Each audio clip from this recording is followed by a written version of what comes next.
I think it's all right. So thanks for coming. It's going to be a small group today, but we're going to be talking about 3 major changes that have come about and will impact your advising for this semester. And so we're going to start with the 21-hour repeat path. If you don't already know, there's a PowerPoint presentation that I narrate that Laura has put up on the homepage of Sakai. So you could review that PowerPoint if you haven't already. And it goes through a lot of this. So for some of you, this might be a review. Others, if you have any questions, I'll do my best to answer them. But basically, West Virginia State Code says that starting this semester, courses that are taken this semester, if they need to be repeated, and we'll go over some of the finer points of this new policy, if they need to be repeated, they can only repeat 21 credits from this semester on. And so it's going to be hard as we transition, particularly with continuing students who are under the 60-hour rule. They're going to not only get the benefits of the 60-hour rule, but they're also going to get the benefits of the 21-hour repeat count. And so I'll explain that a little bit. But as it says, the student can earn a D or an F for courses taken this semester onward. They can repeat up to 21 credit hours of D and F, and then also a couple of C's too, which we'll talk about in just a second, but only 21 credits. So this is one of the slides that was on the narrated PowerPoint presentation that's up on Sakai.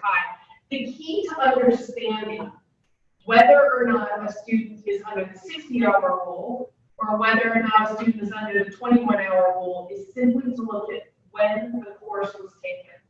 So if the course that they want forgiveness for was taken a year ago and within their first 60 hours, then repeating that course would fall under the 60-hour rule and would not count for the 21 credits, okay? So if a course is taken this semester and they end up failing it and they need to repeat it, that's when it's going to be under the 21-hour rule, and that's when those 21 credits are going to start ticking away. So if they repeat a class this semester on the 60-hour rule and fail it, can they repeat that from the 20-hour rule, 21-hour rule? No, it would still be under the 60 credits when the course was first taken. First taken. So if they retake anything that was first taken, the 60-hour rule, right? Or retake itself is not following the 21-hour. Well, we'll talk about that because it still is the case that technically when they failed the course and took it again and failed it, that was the forgiveness. So when they take it again, in essence, it's going to average the F and the A. If they get it in, I don't know if they're going to get it in. But we'll talk about that in some upcoming slides, and then when I finish going through this, if you have any questions or if that didn't clear it up. So that's the key. So what is the impact this fall? Not much. When you advise this fall, the courses that are being taken right now are the ones that are going to be under the 21-hour rule. So there's one exception, and that's the 101As and the 101As. If they were taken, for instance, the first 8 weeks, and you're advising them and they've already failed that 101A, you can tell them that that course is under the 21-hour rule because they took it this semester. But that's a rare exception. Most courses, you're basically going to be looking at continuing students who would still fall under the 60-hour rule. First-time freshmen who started this semester, there is no 60-hour rule.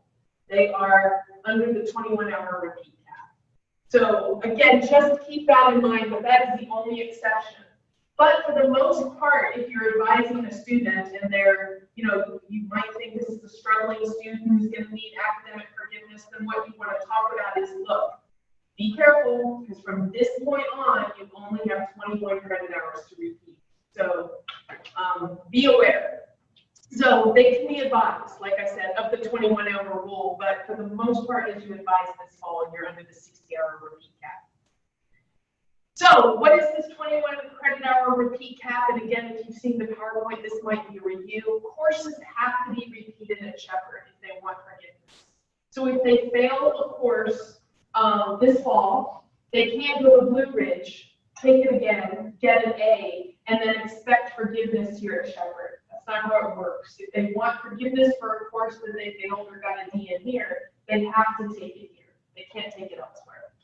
Only forgiven credits are included in the 21 credit hour repeat cap. So back to Chris's example, if a student takes a course here in the fall and fails it, takes it again and fails it, takes it again and fails it, takes it again and finally passes it, after what, 12 credit hours, it only counts as 3 credits towards the 21 credit. Because it's the forgiven class that's counted. It's not all the different opportunities they had to take it. It's just the class that's being forgiven.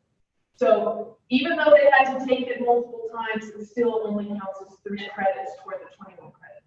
Well, this is where I'm confused, because you just said if they take a course and they fail it, and they take it again and they fail it, they take it again and they fail it, it still only counts as 3 credits. That's correct. The slide before you said they can only repeat the course once. Right, so what ends up happening is they, and the reason it says that is the 21-hour repeat cap, when it's repeated, automatically that is forgiveness. And that's kind of what I was trying to explain. So the words are a little bit off, but they repeat the course, they get an F, let's say. That's forgiven. The F that they first took is forgiven with that F. So in essence, when they take it again, it remains in the GPA. And so that F and that whatever the new grade is factored together. So technically, it's only allowing in the GPA a repeat one time, if that makes sense. So the first F is forgiven, second F goes into it. Yeah. Not technically forgiven, but so from there on, that course just kind of, in the repeat process, is no longer a part of the repeat process. Exactly. And that's the second one. So the GPA will be based on the subsequent grade or grades, right? So it's this original class, that original class drops off. The other grades are then figured into the GPA. Do you see what I mean? So here's a course they fail, that is removed. Once they take it over, that's removed from GPA calculation. But if they get an F, that remains in the GPA calculation. If they take it again, right? They take it again, they might get an A, then it averages to a C in the GPA calculation. But they technically can only repeat it or get that forgiveness one time. Otherwise, it remains in the GPA. So that's what it kind of meant, but I can understand how, yeah, the words probably need to be clarified. GPA is going to be, oh, I already said that. The original grade will remain on the transcript. So even though it's dropped out of the GPA calculation, you might have seen this on transcripts. That means they got the F the first time they took it, they repeated it. And so you can look further down in the transcript to see what the grade is that they actually got for the course. So that grade still remains on the transcript. It's not always on the degree evaluation. You know, remember the degree evaluation is have the components been met. And so sometimes repeated courses that don't give them credit drop off the degree evaluation, but on the official transcript, it's going to go to employers and grad schools and all of that. This will remain on the transcript. Students can repeat with this new 21-hour rule. The 60-hour rule did not allow you to repeat for get academic forgiveness for Cs. This new program will. And it's probably, and we should discourage students from taking advantage of this, but a rare exception might be someone who wants to go to med school or a really great graduate school program, has 1 C on their transcript and is in their discipline, and they just want to retake it so that they can get a better grade to impress their graduate school. But that may delay graduation. So we really do want to discourage it. And while the form has not been created yet, it is going to require, in order to repeat a C, it's going to require the advisor, the department chair, and the dean to sign approval to ensure that it really is necessary, it really is justified, because we don't want to delay graduation. And then once a grade is removed through academic forgiveness, it cannot be unremoved. And what I mean by that is if their freshman year, they have to repeat 14 credit hours, and they decide to repeat all of their Ds and all of their Fs, and then the next semester they repeat another 7 credit hours of D and F, and then they get to their junior year and they fail the course, they can't then say, well, I want to go back to my sophomore year, I want to change, I want to go ahead and accept that D, in my calculations and now get forgiveness for this F. No, once they've repeated it and gotten academic forgiveness and used up those 21 hours, they can't go back and change things. So once forgiven, you can't change. The 21 cap ends when they've gotten forgiveness for 21 credit hours. So I use this as an example. If you look at the term, would this student, because clearly it's within the first 60 credit hours, would this student be under the 60-hour rule to get forgiveness for that history or under the 21-hour repeat cap? 60-hour rule, and as a result, he should or she should take that history 103, and it would count only for the 60-hour rule. It would not count for those 21 credits. But on the other hand, this student, again, it's a future, right? It's in the future because it's basically his grades from this semester that he'll have in December. So it would be under the 21-hour repeat cap. Well, here, look at these. He or she has 3 Ds, 2 Fs.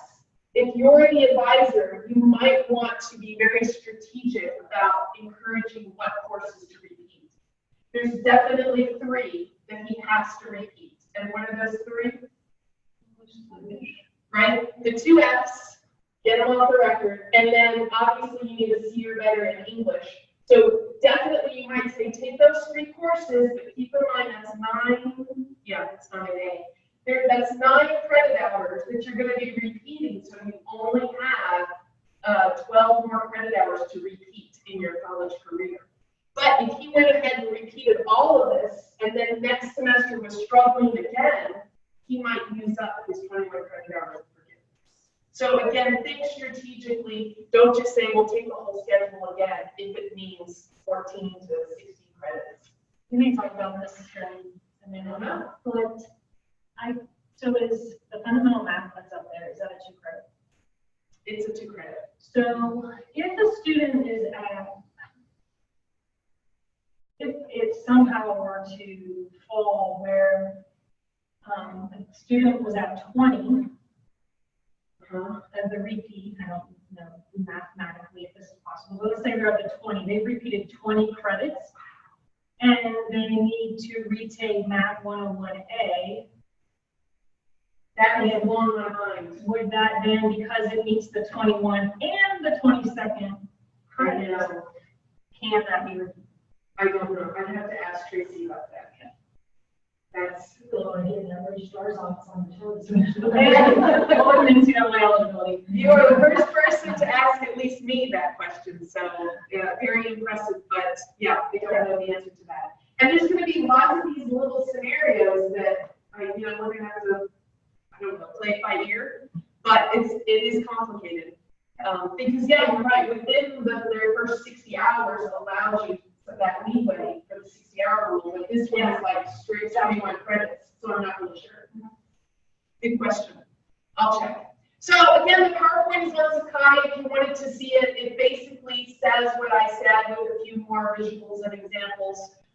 So definitely, if you want to take a look at that, if you haven't already, you can. But does anyone have any other questions that maybe? I think you answered it, but we get a lot of transfer students in who might have taken classes back when they were 18, and they're coming back, they're 40, and they've got really bad grades from that first little bit. And education, we have these minimum GPAs we're getting in. So being we have that 60-hour repeat rule for them, it's really helpful for them to be able to get the GPA as they actually get admitted. Because they took it out down the line, is the 60-hour rule going to go away at some point because the 21 is usurping it because these transfer students coming in? If it was taken prior to 2018, these courses, and within their first 60 hours, and those courses that they want forgiveness have an articulation here, have an equivalent class, they would still be under the 60-hour rule. Will not go away for these old people like, No, that's correct. Sorry. Having said that, when they start here at Shepherd, whenever they start here at Shepherd, it's a brand new 21 credit hours of forgiveness. But Shepherd accepts, Bob actually was explaining this yesterday, saying that the community colleges in particular are still going to maintain the 60-hour rule. And so they'll be giving their forgiveness based on the 60-hour rule, and then they're going to be coming here, which if it was taken prior to 2018, it would be under our 60-hour rule, but when they start here, it's then the 21 credit hours. And so at some point, hours is gonna go away, except for these much older students who were going to school prior to 2018.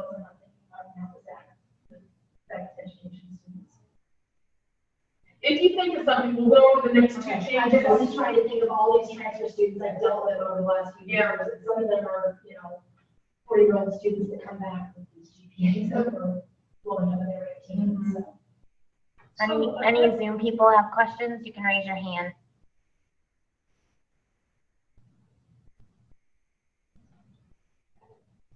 Nope, can't move forward. So I think one of the things you just mentioned about community colleges, if I am going to Hagerstown Community College and I take an English class my first semester and I repeat it in my third semester, and I don't know, let's say I get an F and then I get a D, and maybe at that school they could accept the D, but then they come here next semester, we don't accept that D coming in.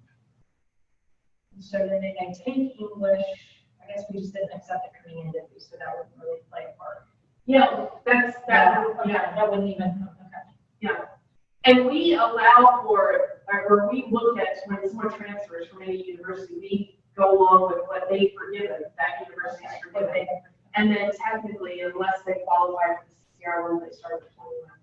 Okay, that's taken. Yeah. All right, so let's move on to our second point. I don't know what you did, no. I'm I'm not saying, Yeah, I what probably, did you do? I'm I saying, probably did it. I pulled the, The yeah, I reason- think I I know. pulled the Zoom up. okay, Oh, there, perfect. wow, I didn't, Great.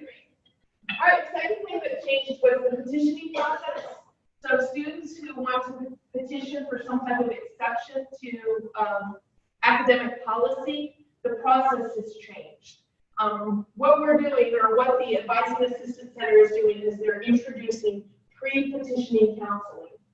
To some extent, not completely, but to some extent, it's taking some of the responsibility off of the advisor's shoulders, trying to make it a little bit easier for you, but we'll go over why this has happened. So when we look at why people petition, there's a variety of reasons that a student might come to you and say, I need to withdraw from this class, but I missed the deadline. I need to add this course. The instructor's okay with it, but I missed the deadline. It's too late to drop. You all know the difference between drop and withdraw. Drop removes it from the transcript. Withdraw keeps a W on the transcript. And we'll talk about that in just a second. They need to have a 3.0 in order to take more than 19 credit hours in a semester. The maximum is 22 credit hours. If they don't have that 3.0, but they need 21 credit hours to graduate, they have to petition. They can't take a course elsewhere during their last 12 credit hours. The main reason for that is the registrar needs to get those credits back in time to process them to get the student graduated. So they have to petition and make sure that they're all in line to graduate. If they receive an incomplete and the instructor is willing to extend an incomplete for different reasons, then they would have to petition. Students are often dropped, their entire schedule is dropped for non-payment. They would have to petition to get back into all of their classes, but as long as they're getting into all of their classes, the petition is usually accepted without any problem. But sometimes they only want to add back 1 or 2 classes. So in some ways, it's a roundabout way of withdrawing without having to withdraw. So the ANC committee wants to look at why that is the case. And sometimes this is all I can afford because now I have to pay out of pocket. And so those types of things we take into consideration, or the Admissions and Credits Committee takes into consideration. If they want to return early after suspension, so a student, if the student doesn't get a first-time freshman, if the student has below a 2.0 in December, the student is put on probation. If that GPA is not brought up in the spring, they're suspended for a semester. They often petition and say, I want to come back early. I want to come back immediately.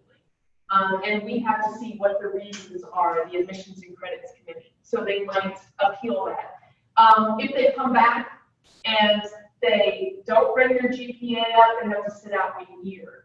And then if they don't bring their GPA up after coming back from a year, then they're dismissed from the university and have to wait 5 years before they can appeal. So there's lots of reasons in terms of that academic dismissal. They want to increase or decrease credits in classes, classes that have variable credits, like they might have signed up for co-op, not realizing they only signed up for 1 credit, and they wanted to increase that to 3 or to 6 credits. Or they want to switch from a class that's credit to a class that's audit, or a class that's a grade to a class that's pass-fail, past the deadline to do that. So there's lots of reasons for petitions. What was the previous process? The previous process was very simply the student or the student's advisor could download the form from online, fill it out, and they could drop it off at the Advising Assistance Center.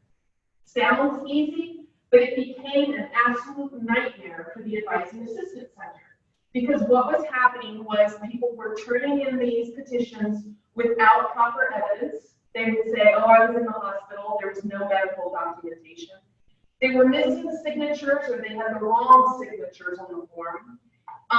That letter that they had to write was sometimes unclear, incomplete. There were some that we could not read. The Admissions and Credits Committee had no idea what the person was writing, so we're requiring them to type it now. It was often just dropped off when the advisors weren't around to see, is this complete? Do you have the right signatures? They did have a strong rationale that if anyone had taken the opportunity to talk to them about it, they would have been talked out of even going through this process. Or it unknowingly, to the students, it unknowingly impacted their financial aid. Either it dropped them below full-time status, where now financial aid was going to be in jeopardy, or they were petitioning to drop, where they might have to pay back thousands of dollars that they had already received from financial aid. They didn't know it, right? And so it just became a nightmare because, yeah, it took the shepherd shuffle to some extent off the student, but then it put it all onto these professional advisors. And that wasn't fair. They were calling instructors, they were trying to track down evidence, they were trying to reach out to the students, and it was just taking up all of their time when they should have been advising. So this is what has changed. The Advising Assistance Center is introducing pre-petitioning counseling. Why? For the major reason is to ask, do you have a legitimate reason for a petition? So I put up some of the statements of students, just, get a little bit of a laugh. A student might come in and say, I failed Dr. Smith's midterm, so I want to drop her class. Well, the professional advisor can say that is not a legitimate reason for a drop. You don't drop just because of academic performance, otherwise everybody would be dropping instead of accepting their grades or trying to do better. So again, the advisor can talk to them. Someone might say, I know I have a 1.5 GPA, but I want to take 21 credits this semester. The professional advisor can say, look how you performed last semester, let's talk about this. We really don't think 21 credit hours is a good idea. Someone might say, I've been very busy for the past 7 months and I couldn't turn in the paperwork, but I know it's April, but I can graduate next month. It takes time for the registrar to prepare students for graduation. So again, the professional advisors can talk to them about how that's not going to be a possibility, but this is what the registrar can do for you. They can write a letter that says you've met the requirements, but you don't officially graduate until August or until December. They might say, I know I've been suspended and I have to sit out a semester, but I have a positive attitude and I want to return now. And the professional advisors can say, well, what in the world is different between now and 2 months ago? Let's talk about it. What's your plan? Do you have a plan for success? And then this is one of my favorites. I just threw it in for a good laugh because I was on the Admissions and Credits Committee. And this happened several years ago. Students no longer here. They were different courses, so you probably don't even know who I'm talking about. I know you don't know who I'm talking about. But a petition came into the Admissions and Credits where a student had written, I thought I was sitting in the English class I signed up for, but they changed rooms the first day without my knowing it. And I've been sitting in History 101 all semester. Can I drop English and add history? And they've already had credit for the history course that they've been sitting in. So the Admissions and Credits Committee had a really good laugh because they thought, first you're in a completely different subject area, and then didn't you realize that the book been using was the same book that you had a couple of semesters ago. Yeah. It might have been. It might have been. I just got that off of Google Images, so yeah, clueless, right? The second reason for pre-petitioning counseling is to request the proper signatures. Students would download that form and they would know that sometimes you don't need an instructor's signature. You just need the advisor's signature. But they would download it and they'd get all the signatures and run around and they'd come back with either missing signatures or the wrong signatures. So again, the professional advisors can sit down and tell them exactly, if this is what you're requesting, these are the signatures that you're going to need. And that actually prevents the shepherd shuffle. It tells them exactly who to go to, who to get the signatures from. The new form, I'll show you that in just a second, it allows for multiple instructor signatures on the same form. It used to be that one form per action. So you want to add this course, you need a form. You want to drop this course, you need a form. You want to add this other course, you need a separate form. So the department chairs were signing 6 forms sometimes. Now this one form is much more concise. And the professional advisors can say, it's summer. If you can't get your instructor's signature, go see this department chair or go see this dean instead. So that prevents a lot of that runaround, a lot of the shepherd shuffle. Or they might know that an adjunct only comes in on Wednesday nights, so the person that you need to see is the department chair. The third thing that this pre-petitioning counseling does is the professional advisors discuss what paperwork, what documentation is needed based on their appeal. Because again, a lot of documentation was missing when these applications would come in. If they want to take more than 19 credits, they need a credit overload form. It's a separate form from the petition. They need to have it filled out. If they're trying to either change the credits or add late a co-op, they need the learning agreement from Cooperative Education. If they are applying late for graduation, they need the graduation application with proof that they paid the late fee before it would be considered by the Admissions and Credits Committee. If they did want to take courses at another institution in their last 12 credit hours, they need a transfer approval form. And again, they need to make sure that they can get those credits back to the university in time. If they need to reinstate after dropping for non-payment, they need a signed semester schedule of the courses to ensure that the instructors say, yeah, he or she has been attending and I'm still welcoming him back into my class. And then sometimes, again, they may need medical documentation, a death certificate, if they're claiming that a particular death was really upsetting to them, legal documents, whatever it is, the professional advisor can talk to them about getting that evidence. Keep in mind, and I'll show you this on the form, they can also check a box that says, I'm not going to be adding documentation. I waive any documentation. It doesn't stop the petition, but when the Admissions and Credits Committee sees it, they go, well, there's no documentation. Maybe they're still willing to approve it, maybe not. But what that checking of the box that says waiving documentation does is the professional advisors don't track down the students and say, hey, are you sure you don't want to submit documentation? They know they waived their right to add documentation. So after this pre-petitioning counseling, they're sent off to gather all of their information. They come back with their petition, and that petition will not be accepted if it is incomplete. They have to say, here's my petition, it's flipped through, and then they accept it and process it. They're going to be submitting it to the AAC now instead of the registrar, and the AAC determines if it's complete. That is correct. Yep. Yes. So I know you can't see this, but this is a new form, and it basically tells the students step by step what they do with that petition. So it gives them specific directions, again, not trying to prevent this shepherd shuffle. It also has this checklist of exactly which signatures you need. So you need this signature, they might check the box. And then if there's any forms that apply, there's a checkbox for you're going to need this form, you're going to need this documentation.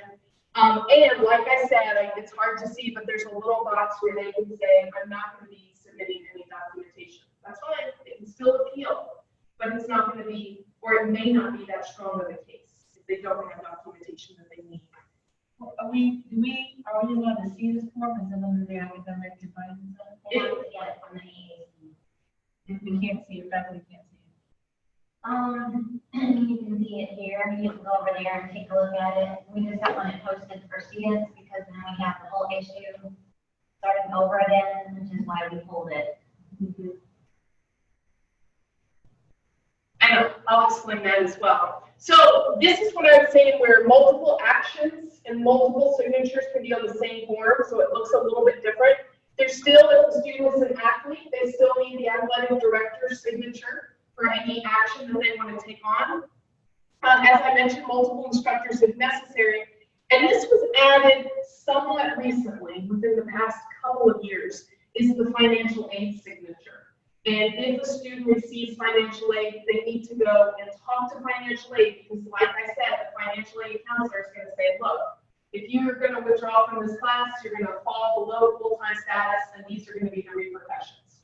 Or if you drop this class, you've already received financial aid for, you're going to be owing us $800 or whatever it might be. So if it's something, if it's a petition that's going to impact financial aid, then they would also be told that you need a signature from the financial aid officer. Just want to point out real quick, and we've greatly appreciated athletics that you've added that line just to kind of keep us informed on things that are happening. I don't know when Bobby's on the floor because there's probably already, it's out there, but the athletic director or designee would probably be best because my role as a compliance coordinator is typically signing off on any academic portion. So I mean, that just might be something that the advising center, and most of them do know, but just go ahead and point out. Yeah, well, yeah, I'll definitely talk and see if we can't get athletic director or designee. Yeah. I think it mimics what's on the withdrawals, but And we have, that. we would love for that to be changed as well, but I know these slips are a little bit more difficult to, Yeah, but to this change. one, we changed it, so we could change that. Christina, yeah, has it been, and easily, well, I don't know, how easily. Manipulatable. Yeah, it is. Okay. So what do you do if the student wants to petition? What I would say is ultimately you're just going to send them to the Advising Assistance Center. Don't pull out, an old copy of a petition form from your file cabinet because it's not the same anymore. So just send them to the Advising Assistance Center. Certainly talk to them, which will be on the next slide. You might want to talk to them to see if they have a legitimate reason and what it is that they want. But ultimately, go to the Advising Assistance Center and they're going to tell you exactly what you need in order to draw up a petition. The online appeal form, as already mentioned, has been removed, it's been modified, and no petition will be provided or accepted without first meeting with one of the professional advisors in the Advising Assistance Center. So what do? Discuss certainly the merits of the petition. If the student comes up and says, I want to petition, say, what is it that you want to petition? Why? Because it is okay for you to say, I don't think that's very legitimate, or to say, well, this is what you need to do. Go to the Advising Assistance Center. When you get the petition, if you get the petition back, whether you're an advisor, whether you are a chair, whether you're an instructor, and they say they want you to sign it, it is okay to say that you do not support it. A lot of faculty were under the impression that if you say, I do not support it, the petition ends. You are supporting not a student's right to petition, you are supporting or not supporting the content of the petition. So if you say, I do not support, the petition still moves forward. It's just another piece of evidence that the Admissions and Credits Committee has to weigh that particular petition. So I even say, and I've been on the Admissions and Credits Committee for years, but I have often said to a student, look, I am not going to support this. It doesn't stop you from petitioning, but I don't think you have a strong argument for a withdrawal. You can still move forward with it, but just know that I'm not supporting it. And that's okay. It doesn't stop the petition process. So make sure that their rationale is strong, because if you just go support, support, support, the petition ends up in the A and C, we think it's ridiculous and we laugh and we go, well, who signed it? I'm not saying we make fun of any faculty, but, Yeah, they do. Yeah. Yeah, they do. Have you made fun of anyone in this room? no. I don't know, are you signing a petition for that reason? If you have them, I don't think you. Oh, not him again, yeah. I feel bad for not supporting. Well, and you also, More, but. But you usually have a conversation then, like what she said, you say, it's reality, look.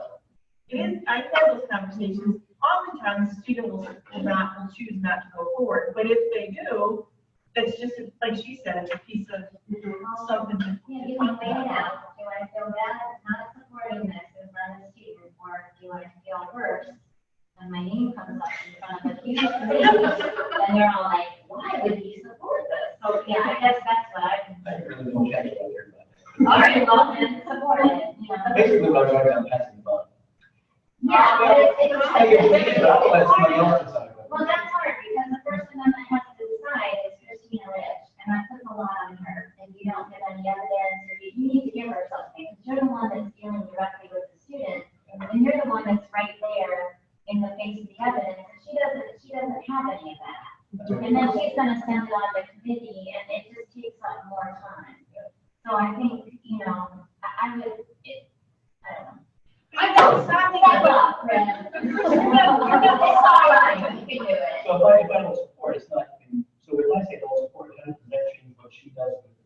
No, she probably, It still goes. if you're not supporting it, that would help her a lot. She'd probably say, yeah, I didn't like this either. You know, she's It probably. says not support, it doesn't say I don't agree. You know, I'm not deciding this, it says not support. You are evaluating the evidence and you're saying, I don't support. It's not saying I'm making the decision. Some of those where they're really torn, they'll give to me, and there's been times I've called the instructors, and I've been like, okay, look, you say this, I'm looking at a document from a hospital that's not, it's in conflict with what you're saying. The student wants to withdraw because they're claiming they were sick, but the dates aren't lining up. Did you look at this? You know, we'll have a conversation about it, because this is gonna go to A&C, but this is what we're seeing. And, you know, I think just maybe those conversations, and it's okay to have, and I've told students no before, and I know it's a little odd, but. We can be empathetic, but not. Yeah, you can be empathetic and. But not agree with their choice. I'm at the point where I don't want it to go to committee, I don't want them to say anymore, why Laura supported this.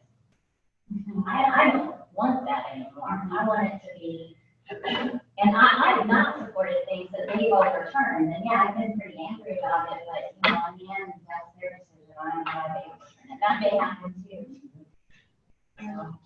But I just, I can sleep. and this also helps, providing some type of a statement. So whether you support it or not, explain. Like if you support it, there have been faculty who will throw themselves under the bus, who walk down to the AAC with the student and say, look, I did a bad job advising. I need the student to get out of this class and get into this class. It is my fault, and guess what? The petition is approved. And so when you say I strongly support this for this reason, that helps the ANC. And when you say I do not support it for this reason, that helps the ANC. And you could say the student showed me the petition and letter, but I didn't see any evidence. So I'm taking his word for it that he's been ill or whatever. And then move it forward. And then the committee says, well, he approved it based on the student's word, not necessarily the evidence. So those statements, which are right under your signature, they're taken very seriously by the ASC. We do not like to go against the instructor. So we do our best to really weigh all of the options, but sometimes, what's that?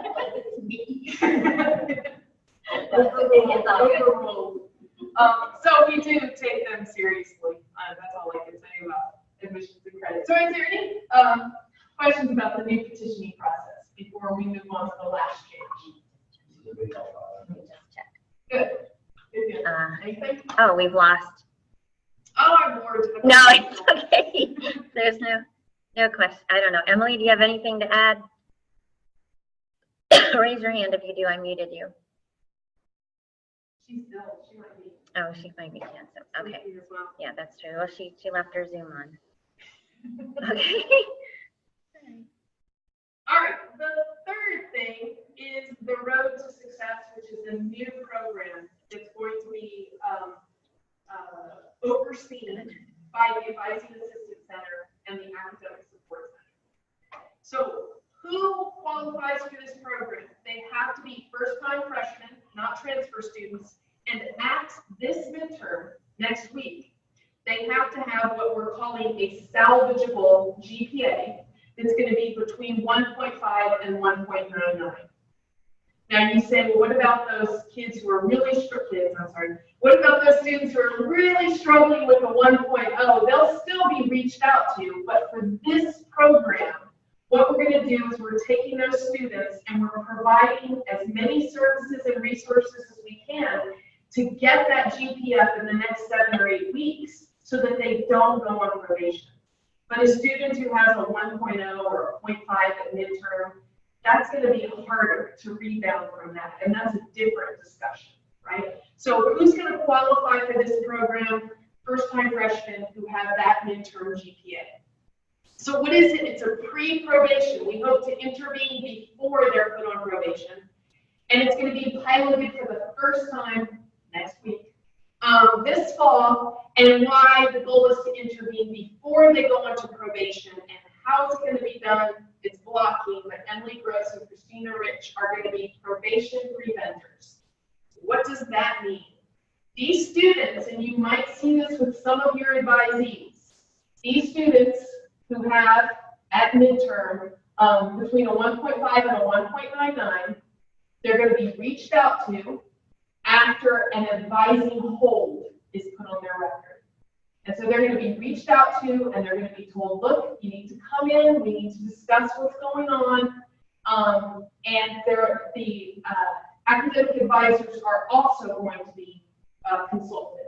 So they're going to talk to the student, they're going to talk to the academic advisor, and an advising hold is not going to be lifted until that student comes in and talks to these probation preventers.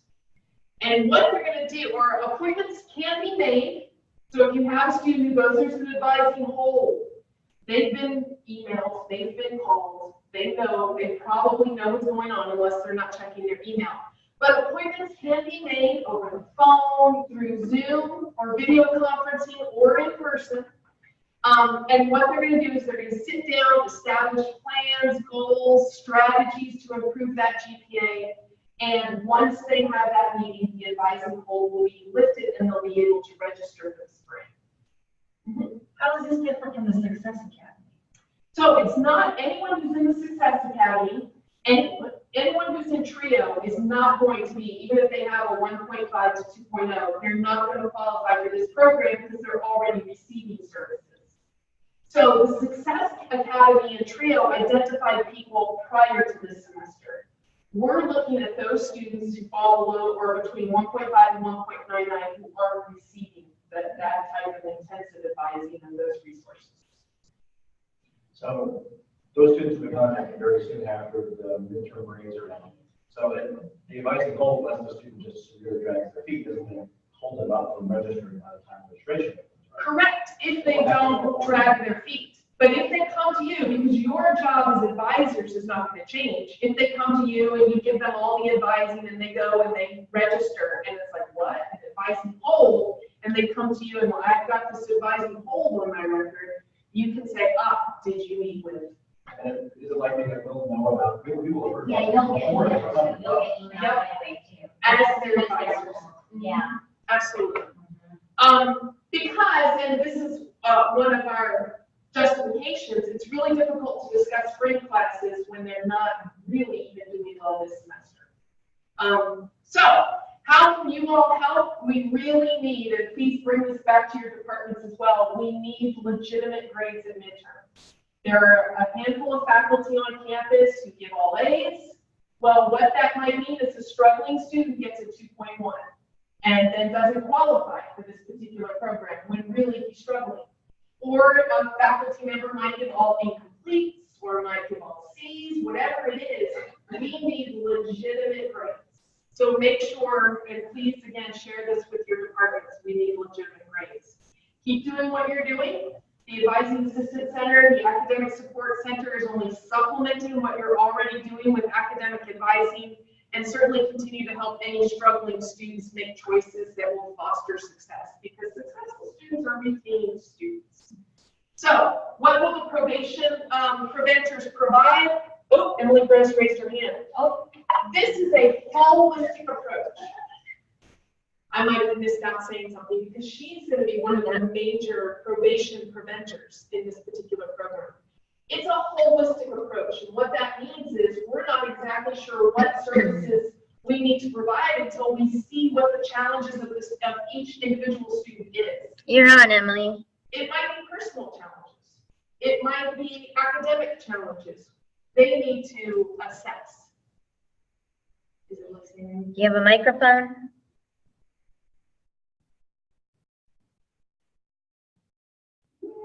First hand raised. I know. Emily, did you have a question too? I was just going, and I know I've talked to Emily a little bit about the hope of something like this coming up, and I would like to be possibly included. I know it goes to advisors. If we can run that list against our student athletes so that I can, because I usually do, I will go through midterms, and I know our coaches are going through midterms. We have some different challenges with it. 101A and 101B courses and how that affects actual eligibility right now, not just at the end of the term. And so if even just one person, myself, could be added to anybody that's on that athletic list, that'd be helpful. And was listening, so I'm sure she hears that. But I'll Yeah, make she's sure been in that great as well. communication with Yeah. me, so. Okay, sure. So the academic counseling, it may include strategies to improve, it will include strategies to improve the GPA, what sources they can access. Again, it might be counseling depending upon the student. It might be tutoring depending upon the student.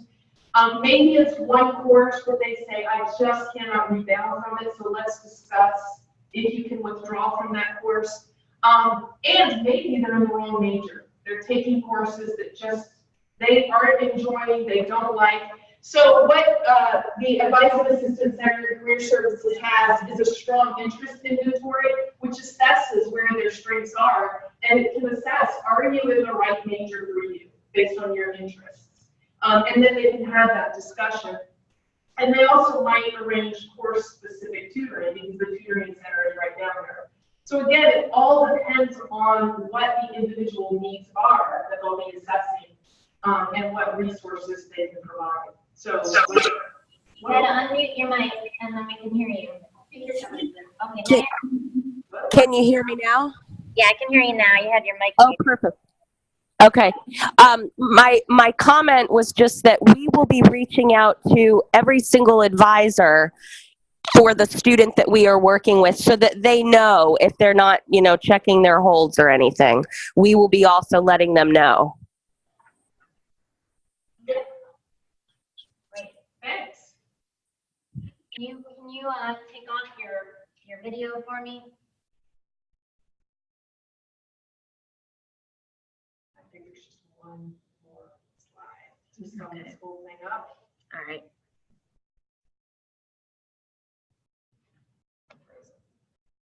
Did it freeze it? All right. What's going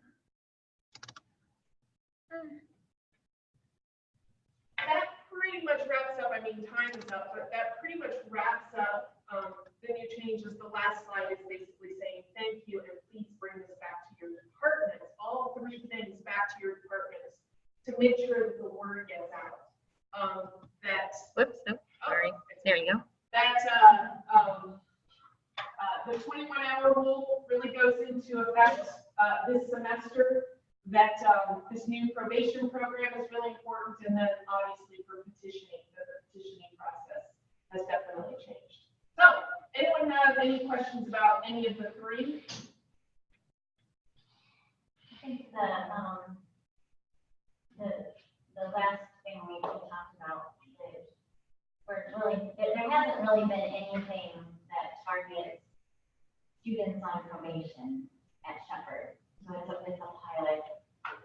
And we're time at midterms, because it's very early, if we didn't do this at midterm, by the time we usually get to students, they're already on probation. So the point of trying to, zoom in early is so that we keep them off probation.